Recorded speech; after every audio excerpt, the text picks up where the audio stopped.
Plus tôt dans le cours, vous avez vu ce que c'était les objets en JavaScript.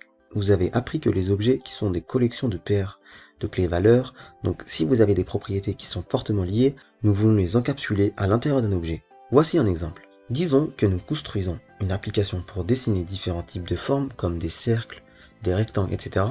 Ainsi, nous pourrions déclarer plusieurs variables autour des cercles. Par exemple, rayon qu'on va mettre à 1. On va donc faire un let x et y qu'on définit ensuite à 1. Mais toutes ces variables sont très liées. Elles représentent le cercle. Une meilleure approche consiste à placer ces variables à l'intérieur d'un objet. Maintenant, nous pouvons envoyer cet objet n'importe où dans nos programmes. Nous pouvons le transmettre à toutes les fonctions et toutes ces variables seraient disponibles dans cet objet. Donc, je vais définir un objet. Nous pourrions utiliser let ou const. Dans ce cas, cela n'a pas vraiment d'importance. Alors, on définit un objet cercle en utilisant la syntaxe littérale de l'objet. Nous ajoutons ces accolades et à l'intérieur, nous ajoutons une ou plusieurs paires de clés de valeur. Ainsi, la première clé est radius et sa valeur est 1.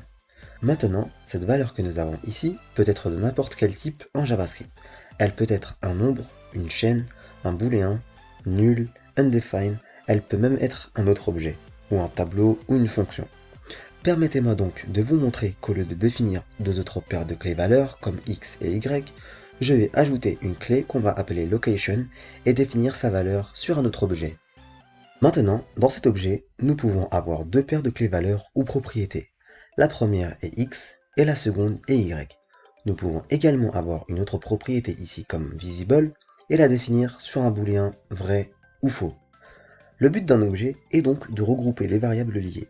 Mais il ne s'agit pas seulement de regrouper des variables liées. Bien souvent, nous avons des fonctions qui devraient fonctionner sur ces variables. Par exemple, nous pouvons avoir une fonction comme draw pour dessiner un cercle, ou nous pourrions avoir une autre fonction pour déplacer un cercle. Encore une fois, ces fonctions sont fortement liées à ces variables que nous devons trouver ici. Ainsi, au lieu de définir ces fonctions de manière autonome, il est préférable de placer ces fonctions à l'intérieur de l'objet cercle. Encore une fois, avec cela, où nous avons l'objet cercle dans notre programme, nous avons accès à toutes ces propriétés et fonctions. Alors, laissez-moi donc vous montrer comment ajouter cette fonction draw à l'intérieur de l'objet cercle. Nous ajoutons une autre paire clé valeur, la clé est draw et la valeur est une fonction. Donc, je vous ai dit que la valeur d'une paire clé-valeur peut être n'importe quoi en JavaScript. Ici, la valeur est une fonction. Maintenant, pour plus de simplicité, je vais juste faire un console log de draw sur la console. Alors maintenant, avec cet objet cercle, nous n'avons plus besoin de ces variables indépendantes, et toutes ces fonctions font désormais partie d'un objet cercle. Nous pouvons donc y accéder en utilisant la notation par point, en faisant un cercle, point, et regardez, toutes les propriétés sont ici. Nous pouvons simplement appeler cette fonction draw comme ceci, et si j'enregistre les modifications, vous voyez le message draw sur la console.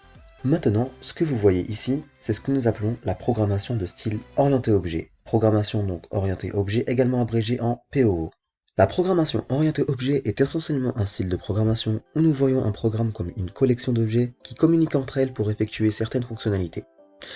Nous avons donc ici un objet cercle, et cet objet a quelques propriétés et une fonction. En termes de programmation orientée objet, si une fonction fait partie d'un objet, nous appelons la fonction une méthode. Donc ici, plus précisément, au lieu de dire que nous appelons la fonction draw de l'objet cercle, nous disons que nous appelons la méthode draw de l'objet cercle. Voilà donc la différence entre une fonction et une méthode. Si une fonction fait partie d'un objet, en termes de programmation orientée objet, nous appelons cette fonction une méthode. Maintenant, l'utilisation de cette syntaxe littérale d'objet est un moyen facile de créer un objet. Mais comme nos applications deviennent plus complexes, nous avons besoin d'une